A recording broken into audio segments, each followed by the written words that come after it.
Hello मेरे 7th class के बच्चों, कैसे हो आप सभी लोग। तो आज हम करेंगे फूड पाइप मतलब ईसोफेगस के बारे में। तो जो लास्ट वाली वीडियो थी हमने इस जीभ के बारे में मतलब टंग के बारे में किया था। आपको बताया था कि आपके जो दांत है वो कैसे खराब हो जाते हैं, और उससे पहले आपका जो था आपका बक्कल कैविटी के बारे में आपको क्लियर करवाया था। तो आज इस वीडियो के अंदर हम करवाएंगे फूड पाइप। तो फूड पाइप देखो, आप ये जो वीडियो कर रहे हो मैं आपको बता रहा हूँ, ये ह्यूमन बीइंग का डाइजेस्टिव सिस्टम कर रहे हो। तो जितना भी डाइजेस्टिव सिस्टम में जो भी पार्ट्स इंक्लूड होते हैं हमारी डाइजेस्टिव सिस्टम में, वो सारे के सारे पार्ट्स की आप नॉलेज ले रहे हो हमारी वीडियो के थ्रू। तो मैं ज्यादा वीडियो को लंबा नहीं बनाता, और एक वीडियो के अंदर मैं जितनी नॉलेज बच्चों के लिए जरूरी है उतनी ही डालता हूं। तो ज्यादा ऐसे नहीं है कि मैं बड़े बड़े वीडियोस बनाता हूं, ताकि बच्चों को देखना भी इजी रहे और बच्चों को मजा आता रहे, और बच्चे नेक्स्ट वीडियो भी अच्छे तरीके से देख लें, ताकि उनको लगे कि चलो कोई बात नहीं, 10 मिनट की वीडियो है देख लेते हैं, या 10 मिनट में क्या हो जाएगा। तो ये बहुत ही इफेक्टफुल चीज होती है। जब हम छोटी वीडियोस बनाते हैं, 10-10 मिनट की वीडियो बनाते हैं, तो एक माइंड हमारा क्रिएट हो जाता है क्या कि 10 मिनट की वीडियो है, 10 मिनट तो हम वैसे ही बैठे बैठे खत्म कर देते हैं। तो बच्चे लगाते हैं वीडियो को और फिर वो 10 मिनट देखते भी हैं कई बार, तो ठीक है, तो काफी इफेक्टफुल होता है। तो 10 मिनट बहुत जरूरी होते हैं, तो निकालो अपनी लाइफ के लिए, ठीक है जी। तो फूड पाइप में क्या है, फूड पाइप और इसोफेगस, इसमें क्या देखेंगे हम, द स्वेलोड फूड। अब देखो आपके माउथ ने क्या किया, आपके दांतों ने क्या किया, फूड को पूरे को अच्छे तरीके से पेस्ट कर दिया।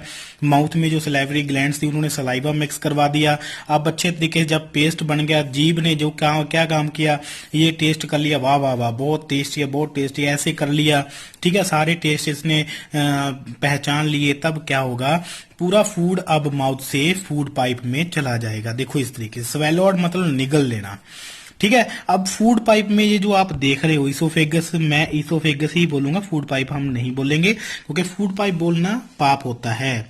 तो हम अगर साइंस पढ़ रहे हैं तो साइंटिफिकली जो वर्ड्स होते हैं हम वही बोलेंगे, ठीक है। जब इसोफेगस में क्या आ जाएगा, फूड आ जाएगा, तब फूड देखो यहाँ पे रुका हुआ है। अब देखो एक जैसे पेड़ा बना लेते हैं, तो इसोफेगस में वैसे ही फूड पेड़ा बन करके एक जगह पे रुकता है। फिर इसोफेगस क्या करते हैं, देखो ऊपर से ये नैरो हो गई ना, हल्का सा नैरो हो गई, तो ऊपर से पुश करेगी तो धीरे धीरे फूड फिर नीचे आएगा। फिर इसोफेगस पुश करेगी, फिर नीचे आएगा, देखो अब ये नीचे चला गया, फिर पुश करेगी, फिर पूरा स्टमक में चला जाएगा। अब ये जो प्रोसेस होती क्यों है, क्योंकि ये मस्कुलर वॉल होती है, पूरी ये मसल से बनी होती है, इसमें कोई हड्डी नहीं होती। तो ये जो इसोफेगस है इसके अंदर जब फूड जाता है तो धीरे धीरे ये उस फूड को स्टमक के पास लेके जाते हैं, ठीक है। जो आप देख रहे हो, देखो पहले एक पेड़ा चला गया, फिर दूसरा पेड़ा बन के अंदर चला, जब गोला बना तो गोला बन के जब इसोफेगस में आया तो इसोफेगस ने क्या किया, अब उसको ऊपर से पुश किया तो वो नीचे हल्का सा नीचे आया, फिर पुश किया, फिर हल्का सा नीचे, फिर स्टमक के अंदर चला गया। अब इस वाली मूवमेंट को भी एक नाम देते हैं। अब इस मूवमेंट को बोलते हैं peristaltic process, peristaltic sorry movement बोलते हैं, ठीक है, पेरिस्टाल्टिक मूवमेंट। देखो लिखा हुआ है the movement of the food in the oesophagus, जो फूड की जो मूवमेंट होती है इसोफेगस के अंदर, अब उस मूवमेंट का नाम होता है, उस मूवमेंट को क्या बोलते हैं, पेरिस्टाल्टिक मूवमेंट बोलते हैं, ठीक है जी। अब अगर मैं बात करूं, जैसे इधर लिखा हुआ है पहेली, want to know how food moves in opposite direction during vomiting. जब आपको वॉमिटिंग होती है फिर आपका जो फूड है वो रिवर्स क्यों आ जाता है, क्योंकि बेटा देखो मैं आपको सीधी सी बात बताऊं, कई तो कुछ प्रॉब्लम्स हो जाती हैं, बैक्टीरियल इन्फेक्शन हो जाती है, पेट खराब हो जाता है, वो तो चलो अलग बात रही, लेकिन एक आप खुद जिम्मेवार हो इस चीज के। क्या, जब आप खाना तेजी से खाते हो, बहुत तेज खाना खा रहे हो, अब मैंने आपको बोला इसोफेगस क्या करेगी, धीरे धीरे फूड को, गोले को स्टमक में डालेगी, ठीक है। मान लो आपने खेलने जाना है, दोस्त ने बुला लिया, चलो अभी खेलेंगे, ठीक है, लड़कियों ने बुला लिया, चलो भी लड़कियों खेलते हैं, तो ऐसे इस तरीके से क्या होगा, आप फूड बड़ी जल्दी जल्दी से खाओगे, इतनी जल्दी जल्दी से खाते हो कि ना तो आप चबा अच्छे से पाते हो, ना आप टेस्ट अच्छे से कर पाते हो। फिर जब एकदम से निकलता है इसोफेगस में चला जाता है वो फूड, फिर ना तो वो वहां पे जाकर के आपको, देखो कई बार आपका होगा कि खाना फंस जाता है आपके गले के अंदर, तो वो गले में नहीं, वो इसोफेगस में ही फंस जाता है, ठीक है। अब वहां से निकल नहीं पाता आगे, क्योंकि वो तो पेस्ट बना ही नहीं, वो तो हार्ड पार्टिकल है। चलो मान लो चला भी गया अंदर, अब फूड यहाँ पे आ गया बहुत तेजी से, एक ये तो अब हजम हुआ नहीं, कहते हैं ना कि धीरे धीरे खाना चाहिए ताकि खाना हजम होता रहे, ये तो अब हजम हुआ नहीं, तो एक और बाइट आ गई, फिर यहाँ पे इकट्ठा हो गया, फिर और बाइट आ गई, फिर इकट्ठा हो गया, इकट्ठा होते होते होते ये जो स्पेस बची हुई है इसोफेगस के अंदर, ये स्पेस बचती नहीं, पूरी की पूरी ये फिल हो जाती है फूड के साथ। अब जो इसने मूवमेंट करनी थी कि धीरे धीरे पुश किया, फिर नीचे कर दिया फूड, फिर पुश किया, फिर नीचे कर दिया, फिर वो तो मूवमेंट होएगी नहीं। फिर क्या होता है, फिर मैसेज आता है ब्रेन से कि चल भाई पूरा खाना बैक फ्लो कर दे। जैसे आप कई बार साग काटते हो ना, साग मशीन के साथ, तो मशीन में कितना साग आप घुसेड़ देते हो उसके मुंह में। तो फिर क्या होता है कि जब मम्मी आपकी मशीन चला रही होती है, जब आप चला रहे होते हो, तब मशीन वो कुतरना बंद कर देती है, उसको काटना बंद कर देती है। फिर आप क्या करते हो, उस मशीन को वापस चलाते हो, बैक रिवर्स चलाते हो। ठीक है, रिवर्स चलाने के कारण फिर क्या होता है, पूरा साग बाहर आ जाता है। फिर आप धीरे धीरे करके डालते हो। तो वही सारा काम है बेटा, वही सारा काम है। आप खाओ भी धीरे, पचाओ भी धीरे, और हेल्दी भी धीरे धीरे हो जाओ। हेल्दी तो आप बड़े फास्ट हो जाओगे अगर आप ऐसा करोगे। ठीक है, चलो आगे देखते हैं, आगे क्या है, बड़ी इंपॉर्टेंट चीजें हैं आगे देखेंगे। The food is pushed down by the movement of the wall of food pipe. देखो यहाँ पे क्या लिखा हुआ है, जो फूड है वो धीरे धीरे नीचे जाता है मूवमेंट के कारण। Actually movement takes place throughout the alimentary canal and push the food downward. और इस तरीके से फूड जो होता है वो डाउनवर्ड चला जाता है। At a time food is not accepted by our stomach. देखो वही आ गया ना बात, कई बार क्या होता है स्टमक हमारा फूड एक्सेप्ट नहीं कर पाता, तो जिसके कारण वो वॉमिटी आती है हमें। आप जब तेजी से खाते हो वो स्पेस नहीं रहती, रश हो जाता है वहां पे, तो पूरी वॉमिटी हो जाती है। ठीक है जी, instance we when you vomited after eating think of reason for it. तो आप सोचते हो कि यार मेरे को उल्टी क्यों आ गई, तो आप अगर नहीं सोचा तो आप इस चीज को सोचो और टीचर से पूछा करो। तो जो मूवमेंट होती है वो आपका एडिशनल है, वो आपको बता देता हूँ उस मूवमेंट का नेम क्या होता है, याद रखना बहुत इंपॉर्टेंट चीज है। पेरिस्टेल्टिक, PERISTALTIC, पेरिस्टेल्टिक मूवमेंट बोलते हैं। ठीक है, अब स्टमक की बात करें तो स्टमक क्या होता है, अब स्टमक में फूड आ गया। ठीक है, अब जब स्टमक में फूड आ जाता है तो स्टमक भी एक मोटी वॉल का बना हुआ बैग होता है, जो कि मसल्स का बना हुआ होता है, उसमें कोई भी हड्डी नहीं होती, ये यू शेप्ड फ्लैटेंड होता है। अब ये इसका 2-3 काम बड़े इंपॉर्टेंट करता है। क्या, जब आप तेजी से खाना खाते हो, चबाते ही नहीं होता, अब स्टमक को पता होता है कि ये गधा खाता ही नहीं, चबा नहीं रहा, तो फिर क्या करता है स्टमक खुद उस चीज को ग्राइंड करता है इस तरीके से। ठीक है, मसलता है, पूरे स्टमक जो आपके खाने को इस तरीके से मसलता रहता है। ठीक है, ताकि आपका फूड जो है वो अच्छे तरीके से क्या हो जाए, पेस्ट बन जाए।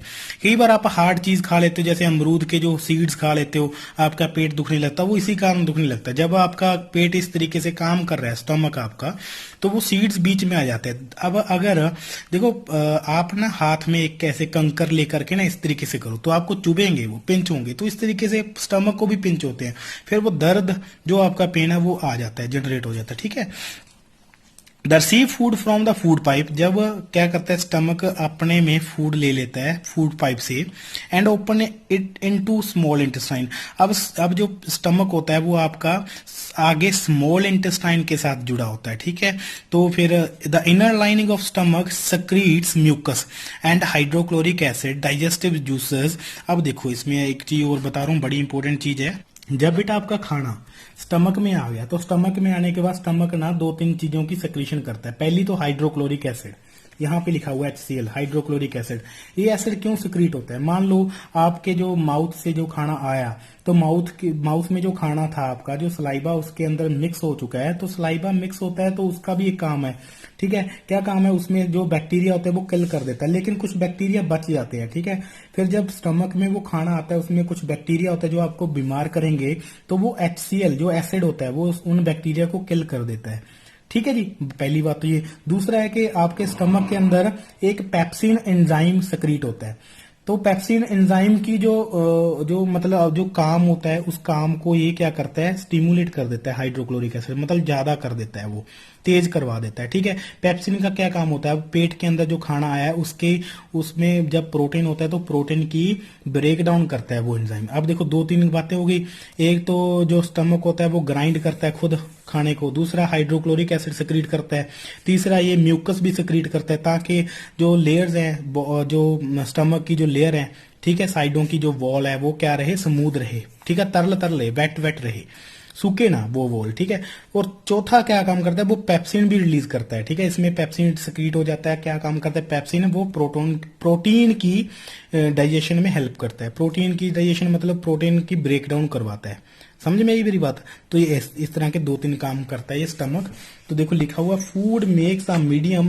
देखो अब फूड क्या हो जाएगा, अब एसिडिक मीडियम में देखो एसिड उसमें क्या हो गया, मिक्सअप हो जाता है। हाइड्रोक्लोरिक एसिड क्या होता है, एसिड ही है ना। तो जब फूड में मिक्स हो जाता है तो फूड क्या हो जाएगा, एसिडिक हो जाएगा, जो कि डाइजेस्टिव जूसेस। और मैं आपको बताऊं ये होना बहुत जरूरी है, ठीक है। क्योंकि अब फूड डाइजेस्ट ही इसी कारण होगा। Help the digestive juices to act, ताकि जो जितने भी जूसेस हैं वो सारे इस फूड के ऊपर बहुत अच्छे तरीके से एक्ट कर सके। जो मैंने आपको बताया ना कि पेप्सिन एंजाइम होता है, वो उसकी जो काम करने की समर्था है वो ज्यादा हो जाती है हाइड्रोक्लोरिक एसिड के कारण, क्योंकि फूड एसिडिक हो चुका है तो उसके ऊपर ज्यादा रिएक्ट करेगा एंजाइम, ठीक है।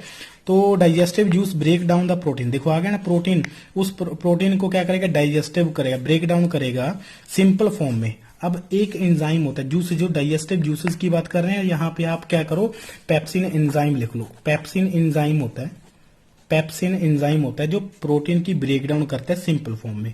तो यही था। तो आज इस वीडियो में मैं आपको जो इसोफेगस और स्टमक के बारे में पढ़ाया, और ज्यादा नहीं करवाऊंगा, फिर बच्चे अक जाते हैं, फिर करते नहीं है काम, ठीक है। इस तरीके से धीरे धीरे आपको डाइजेस्टिव सिस्टम के 2-3 पार्ट और है वो करवा दूंगा, फिर आपका डाइजेस्टिव सिस्टम खत्म हो जाएगा। कल आपको ये डिस्कवरी, पहले तो आपका होमवर्क है, जितना मैं करवाता हूँ उतना आप खुद पढ़ लिया करो। और एक आपका ये होमवर्क है कि डिस्कवरी हुई थी स्टमक की। डिस्कवरी क्या थी कि स्टमक क्या काम, मैंने आपको बोला कि ग्राइंड करते हैं ना इस तरीके से, तो ये इस वाले आपके पैराग्राफ में पता चलेगा कि ऐसा सच में करता था। ये कैसे पता चला वो आपको इस पैराग्राफ में पता चलेगा। आप एक बार पढ़ो, कल मैं इस वीडियो में ये वाला और आगे कंटिन्यू कर दूंगा, ठीक है जी। तो इसमें ये जो बनाया हुआ भाई साहब, यहाँ पे क्या हुआ, गोली लगी है इस बंदे को, तो ये सारा मैं कल करवा दूंगा, कंप्लीट करवा दूंगा। वीडियो छोटा बनाने का मकसद मैंने आपको बताया है, तो ध्यान से देखो वीडियो को। थैंक यू सो मच बेटा।